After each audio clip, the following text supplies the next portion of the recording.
तो प्रधानमंत्री इस वक्त उडुपी स्थित श्री कृष्ण मठ में पूजा अर्चना कर रहे हैं और इसकी स्थापना अगर बात की जाए इस मठ की तो वैष्णव संत माधवाचार्य ने 13वीं शताब्दी में की। और यहाँ पे बहुत अनूठी परंपरा ये है जिसको अभी आपने देखा भी कि भगवान कृष्ण की मूर्ति जो है वो बाल स्वरूप में है और दर्शन करने के लिए एक विशेष खिड़की मौजूद है जिसे कनकना किंदी कहा जाता है।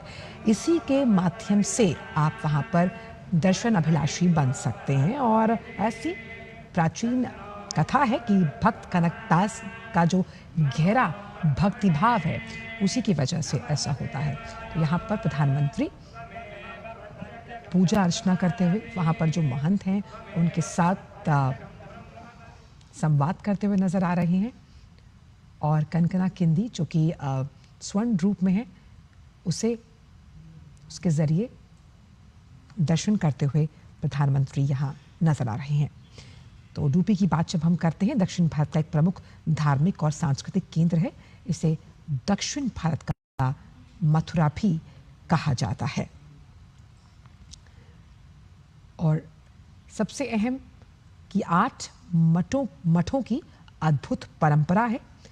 श्री माधवाचार्य ने श्री कृष्ण मंदिर की सेवा और प्रशासन के लिए 8 मठों की स्थापना की थी, जो अनूठी व्यवस्था, धर्म अनुशासन और सामूहिक प्रबंधन का एक सटीक उदाहरण है। तो उडुपी का नाम लेते ही जिस तरह श्री कृष्ण मंदिर की छवि सामने आती है, यह मंदिर मध्यकालीन संत श्री माधवाचार्य की परंपरा से जुड़ा है और वैष्णव भक्तों के लिए आस्था का अत्यंत पवित्र केंद्र माना जाता है। अनूठी व्यवस्था, अनूठी बात यह कि भगवान कृष्ण के इस बाल स्वरूप के दर्शन अभिलाषी आप तभी बन पाते हैं जब वहाँ जो कनकना किंदी है, एक छोटी सी खिड़की से उनका दर्शन किया जाता है। दर्शन आप कर सकते हैं। प्रधानमंत्री यहाँ पर जो पूजा अर्चना है उसमें भाग लेते हुए, सम्मिलित होते हुए नजर आ रहे हैं। और ऐसी धार्मिक मान्यता है कि भक्त कवि कनकदास को इसी झरोके से दर्शन हुए थे। वो कहते हैं कि जिस तरह से भगवान को हम ढूंढते हैं, भगवान भी भक्त को देखकर आह्लादित होते हैं। यहाँ पर संकल्प लेते हुए प्रधानमंत्री और ये पूजा अर्चना करते हुए नजर आ रहे हैं। श्री कृष्ण मठ के दौरे पर प्रधानमंत्री जहां मंदिर परिसर में शांत, अनुशासित और आध्यात्मिक वातावरण से ओतप्रोत आप इस पूरे प्रांगण को देख पा रहे हैं। और वैदिक मंत्रोच्चार की वजह से जिस तरह से ये उडुपी का जो श्री कृष्ण मठ है वो श्रद्धालुओं के लिए सालों से आकर्षण का, भक्ति का, आध्यात्म का, ज्ञान का केंद्र रहा है।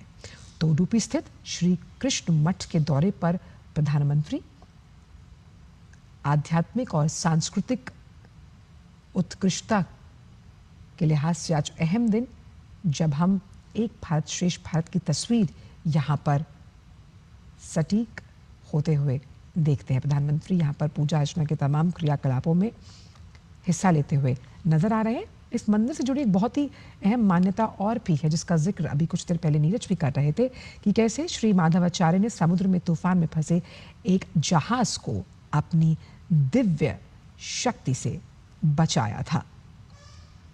और आध्यात्मिक शक्ति कैसे आपके दार्शनिक व्यक्तित्व को निखारती है, उकेरती है। प्रधानमंत्री यहाँ पर पूजा अर्चना में भाग लेते हुए नजर आ रहे हैं। और उडुपी को भगवान कृष्ण के भक्तों के लिए बेहद पवित्र स्थान माना जाता है। ये कृष्ण मंदिर खास तौर पर कृष्ण भक्तों के लिए प्रमुख आस्था का केंद्र है, जहाँ आध्यात्मिक उन्नति, उत्पत्ति का उद्घोष है। हर दिन हजारों की संख्या में श्रद्धालु यहाँ दर्शन करते हैं और बाल कृष्ण के रूप में यहाँ आप जब दर्शन अभिलाषी होते हैं, कहते हैं कि ईश्वर के दर्शन की अभिलाषा ही अपने आप में सबसे बड़ी अनूठी शक्ति होती है। और भगवान कृष्ण का जो बाल स्वरूप है, जिस कनकना किंदी के जरिए आप करते हैं, वो 9 छिद्रों वाली छोटी सी खिड़की, और आप समझिए कि अपने आप में कितनी अनूठी मान्यता है, कितना रोचक विवरण है इस कृष्ण मठ का। और जब हम उडुपी की बात कर रहे हैं, जिसे दक्षिण भारत का मथुरा भी कहा जाता है, तो बहुत से रोचक तथ्य जो हैं वो इस मंदिर से जुड़े हैं, जैसे कि किस तरह से एक दीपक है जो कई वर्षों से यह लगातार जल रहा है। भगवान कृष्ण की जो बाल स्वरूप मूर्ति स्थापित है, हाथ में मक्खन और रस्सी पकड़े हुए है, और हर साल खास तौर पर जन्माष्टमी या फिर अगर हम भगवान कृष्ण से जुड़े जो तमाम महोत्सव होते हैं, उस वक्त इस पूरे श्री कृष्ण मठ की छटा देखते ही बनती है। काफ़ी विहंगम और रमणीय दृश्य आप ये देख रहे हैं। भक्ति में सराबोर पूरा उडुपी हमने देखा आज किस तरह से कृष्ण की भक्ति में डूबा हुआ नजर आ रहा है। तो उडुपी का ये कृष्ण मंदिर, जहां प्रधानमंत्री इस वक्त दौरे पर हैं और प्रधानमंत्री ने यहाँ पर पूजा अर्चना की और बड़े विधि विधान के साथ यहाँ पर उन्होंने पूजा अर्चना में भाग लिया, सम्मिलित हुए।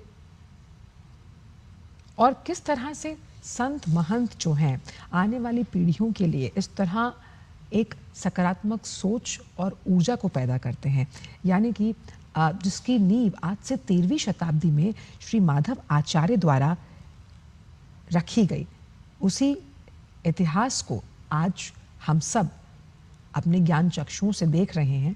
और किस तरह से आपका इतिहास ही आपके आने वाले भविष्य की नींव होता है। ಕಾರ್ಯಕ್ರಮವನ್ನ ಪರಮ ಪೂಜ್ಯ ಶ್ರೀಪಾದರ ಅನುಮತಿಯನ್ನ ಪಡೆದು ಪ್ರಾರ್ಥನೆ ಮಾಡ್ತಾ ಇದ್ದೀವಿ. ದಯಮಾಡಿ ಎಲ್ಲರೂ ಕುಳಿತುಕೊಳ್ಳಬೇಕು. ವೇದ ಘೋಷದೊಂದಿಗೆ ಕಾರ್ಯಕ್ರಮ ಪ್ರಾರಂಭವಾಗ್ತಾ ಇದೆ. ಮುತ್ತಿಗೆ ವಿದ್ವಾಂಸರಿಂದ ವೇದ ಘೋಷ.